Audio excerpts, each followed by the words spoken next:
Joined now by one of the newest members of the Outkick universe, Chad Withrow. His show will debut on March the 15th. We are doing a downtown Nashville event on March the 19th for the return of the NCAA tournament, which should be a lot of fun to watch. And remember, the NCAA tournament is starting on a Friday now. If you want to be a part of that, guarantee yourself a spot. You can go to outkick.com/VIP, get signed up today because we think we're going to have a big crowd.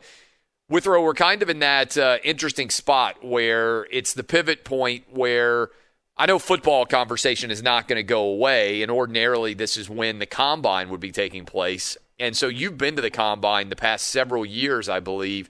How much weirder is it going to be to talk about the NFL draft without the storylines that usually we get at the NFL combine? Have you thought about that? Not to mention how much more difficult it's going to be for all of the teams to not have a standardized metric of measurement, particularly, I think, for smaller school guys who you may not be able to look at film and get as good of a read on as you can kind of the big conference guys. It just really throws off the life cycle of sports, right? Like the more of these little things, and I say the combine is a little thing. It's not a little thing. I mean, anything with the NFL now is a very much a big thing, and the combine has become bigger and bigger each year. I've been there, I think, 6 times now and done shows from the combine, so I see how big it's become and the interest with it, and just the NFL draft interest.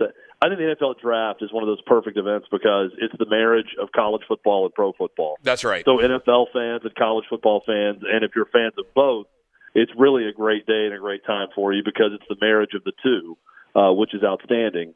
But no, it's just another one of those events, Clay, that has sort of disrupted the annual life cycle of sports. And this is the time of year where you're coming off the Super Bowl, you're gearing up for March Madness, but that in-between period where, let's face it, not every college basketball game means the same as you go down this part of the season. Interest does go up this time of year because you can start realistically looking at, seed projections and things like that as you get closer to conference tournaments. But, yeah, we're kind of in a bit of no man's land with sports right now. And I think, the combine and things that we're missing out with that, it's just one other, notch in the belt of COVID-19 and kind of what it's taken from us in many ways in sports. But here we are. We continue to endure. We continue to have things to look forward to. It's interesting because I was having a conversation we had it a Zoom, and I know you've done this too with our Outkick VIPs, and I got asked a good question by one of the VIPs about kind of looking ahead towards the draft and how the absence of the combine might impact things. And in thinking about it, I believe it's going to hurt the small school guys, right? Because if you are a GM or if you're an owner or you're involved in the scouting profession, it's a lot easier to say, oh, well, I went and got that guy from Alabama or Ohio State or wherever the top programs are right now, and he didn't pan out. Who could have ever seen that happening? Than it is to go draft a guy from, an FCS level or a small school who ordinarily this is their opportunity to shine. When you put them all together in the same room, you can look at their 40 times, you can look at their foot movement, you can look at their sort of quick, fast twitch, all those different things, and say, okay, we can see a little bit better how this guy might project. We can pretend that he had gone to a bigger school and played against better competition. But given the risk factors at play, if you aren't able to see those smaller school guys play at the same high level, it might be a lot safer to go big school. Does that make sense to you? Do you buy that theory? No, I buy it, Clay. I think 2 groups are hurt with no combine. One, the small school guy, like you said. For those players to explode on the scene and suddenly get a lot of interest from multiple teams at once, that opportunity goes away without the combine. The other thing, networkers. And what I mean by that, people looking for jobs in football, agents.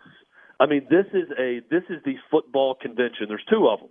There's the Super Bowl and there's the combine. They both got shut down this year. And you could maybe say Senior Bowl, which they at least had. Yeah. But, the combine is big for guys getting their jobs.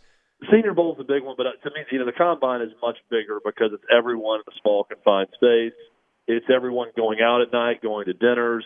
It's your chance to meet teams. And I'm talking about, people in the scouting office, trainers, every level, not just a team trying to hire an offensive coordinator at that level. But every level of the football profession. They basically take over Indianapolis, and it's a big football conference. Yeah, and it's an opportunity for them to get jobs or to meet people or people that are in between jobs to go network.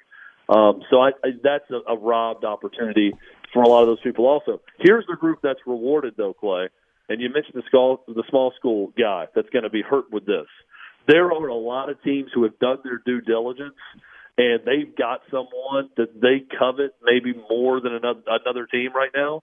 And those scouts and the ones that get creative and have done their research and scouted guys more than everyone else, there's a handful of guys every year that a scouting department is looking at someone saying, I really hope we can get this guy in the 5th or 6th round.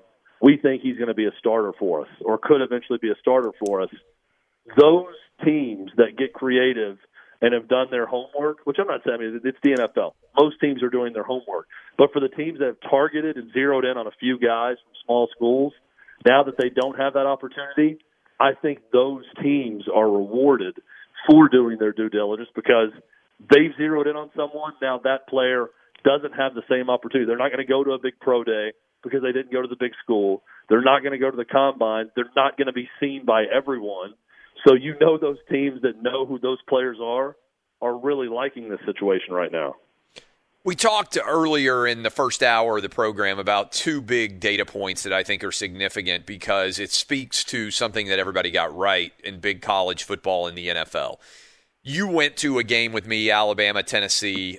You've been to NFL games. They did a study of all the places that allowed crowds to be present and found there was no spike in COVID cases at all from allowing crowds to be present to go watch college football games. Also, we've now been over 2 weeks since the celebration in Tampa Bay when everybody lost their minds and said, oh, it's a super spreader event at the Super Bowl. There's no way they should have had parties. Nobody's wearing masks. Like, how in the world did they ever think it was okay to play Super Bowl with fans present and to allow parties around it? Will the people who all shared the fear porn, as I call it, saying there's no way to do this fairly, college football, NFL, no way fans can be present for the Super Bowl, this is going to be a massive mess, will they ever acknowledge how wrong they were about the fact that sports were played 100% safely this past season? No, they will never acknowledge it, ever. They're going to continue to fight people like you on it that brings legitimate data points to play. They're going to continue to fight everyone with that. And here's the great thing about fear porn, Clay, for those that peddle in fear porn, there's always something else to be afraid of just right around the corner. Yeah. Maybe it's a South African variant of COVID-19. Maybe it's something else.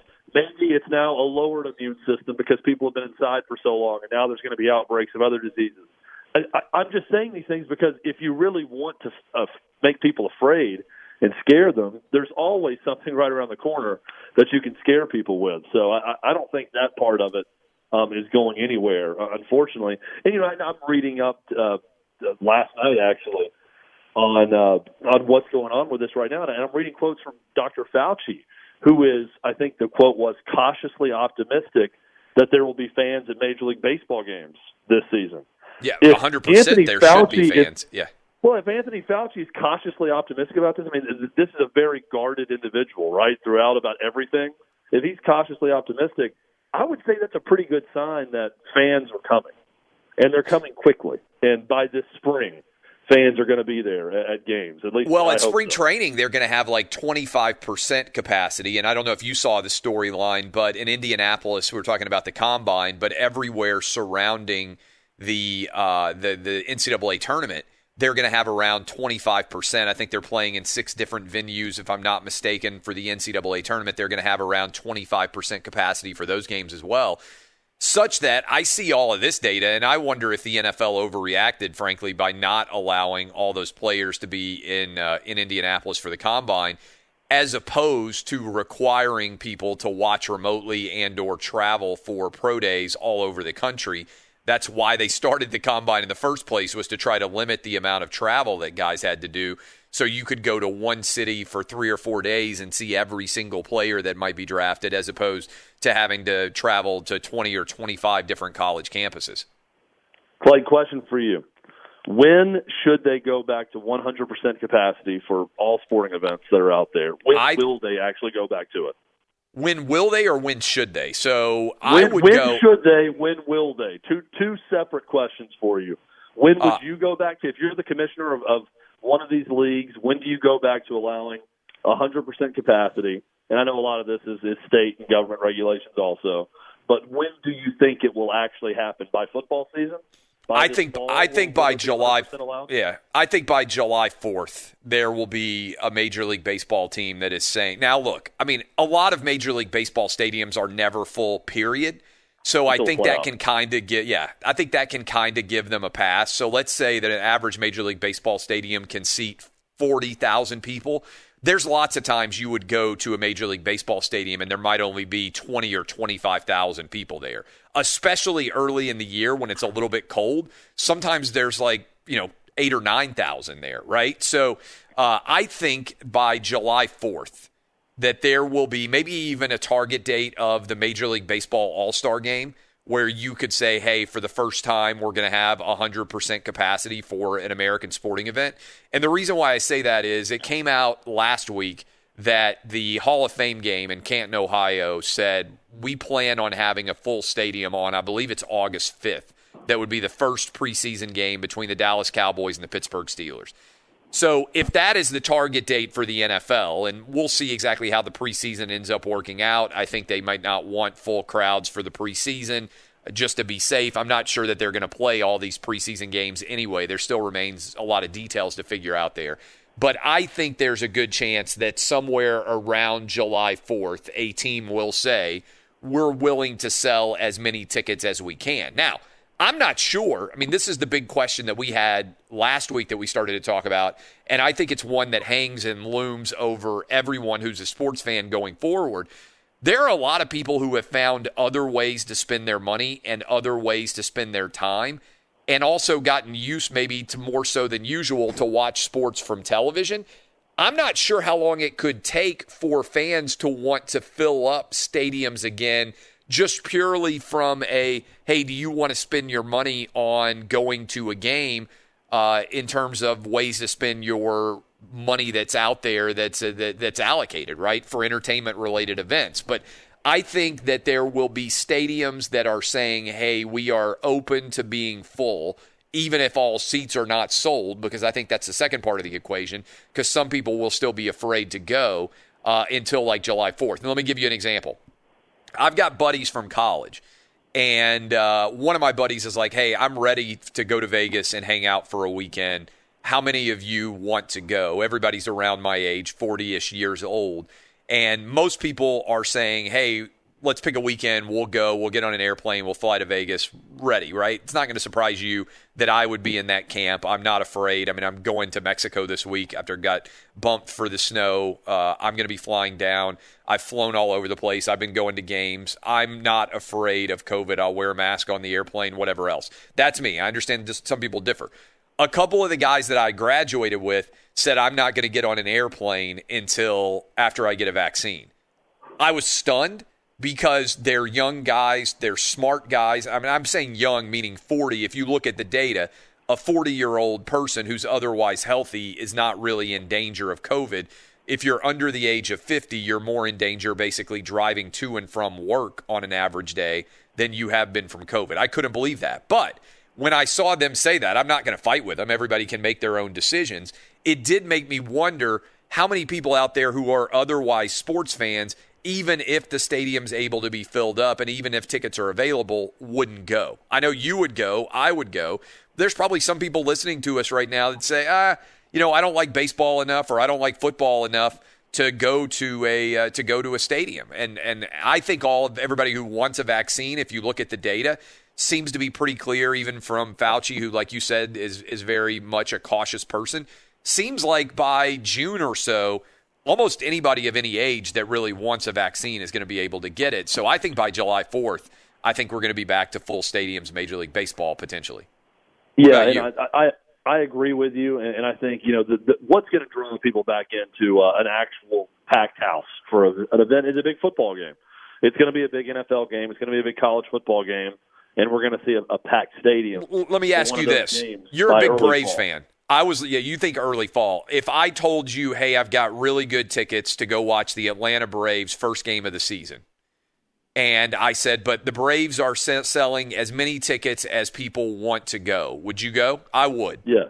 Yeah, you would. And I don't know how many people in Atlanta. I don't even know how full the stadium would be. I'm just saying if I gave you the hypothetical, the Braves are selling 40,000 tickets. We don't know how many people are going to buy them. Would you go watch the Braves, because I know you're a Braves fan, for the opening game of the season down at the Battery in Atlanta?